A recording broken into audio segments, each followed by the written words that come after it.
అయ్యా మేము 4 సంవత్సరాల నుంచి పింఛను వస్తుండే మేము ఎల్లో తెచ్చి చెప్తున్నారయ్యా. నాకు పచ్చివాసన వచ్చిన మనిషిని, నేను నడవలేను. పోయిన నెలలో సచివాలయం పోయి వచ్చారు, పానం పోయింది. మాకు ఆడపిల్లలు చూసేలేరు, మగపిల్లలు లేరు నాయన. మేము నడవలేము. బ్యాంకీలు వద్దు, ఏమొద్దు. ఆ చంద్రనారాయణ బాబులు కేసులు పెట్టి ఇట్లా వారెంట్ల మీద ఎందుకు అయ్యా ఇట్లా చేయటం? మాకు జగనే కావాలయ్యా.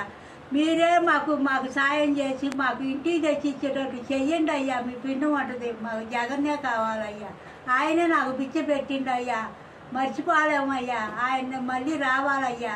ఎందుకు ఆ కచ్చి కట్టి వాళ్ళ మీద అట్లా చేయటం అయ్యా? నాకు అసలు బతకలేని రోజులు మేము అడుగు వేయలేకపోతున్నాయ్యా. పచ్చివాతం వచ్చి ఒక పాటు పోయింది, రెండో పాటు యాక్సిడెంట్ జరిగి చెయ్యి ఇరిగి నడవలేక ఆ అల్లుళ్ళు చూడక, పిల్లలు చూడక, కొడుకులు లేకపోతే నా పరిస్థితి నిల్చొని నీడలేదయ్యా. ఇది నా పరిస్థితి. అల్లాడిపోతున్నానయ్యా. మామూలు పింఛనే ఇస్తున్నారయ్యా నాకు. నేను అట్నే ఎవరిని బతులాడుకున్న ఏం తెచ్చి పెట్టడం లేదు నాయన. మరి మాకు ఏం చేయాలి? మళ్ళీ బ్యాంకీలకి ఇవన్నీ చెప్పి వాళ్ళ మీద కేసులు పెట్టి ఆ బ్యాంకీలకి ఇంత చెప్పులు ఎందుకయ్యా ఆయన పెట్టేది?